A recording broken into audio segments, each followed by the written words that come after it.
Hello everybody, welcome back. Today as well we have got you another video. In this video I'll show you how you can buy Robux using Gcash. But before that, please do make sure to like our video, subscribe our channel, and yes, without any further delay, let's get into it. So for that, what we're going to be doing is we're simply going to go ahead and access our Roblox app.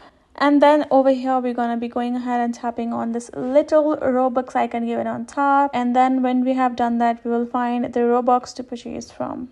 Now if we tap on the Robux that you're going to buy, we're going to tap on it, and it's going to simply open up the purchasing section where you will have to simply add in the payment method for it to be purchased. Right, when you have gone to the purchasing section where you'll have to enter the payment method, you will find the plenty of payment method, including digital payment method like PayPal and stuff.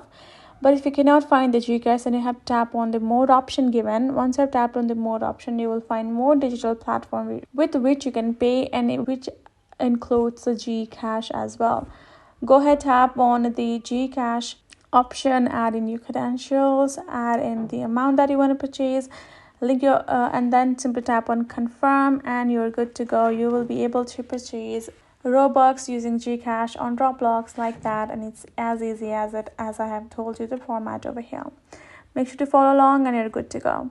So hope this video helped you all. Thank you so much for watching. I will see you guys in our next video.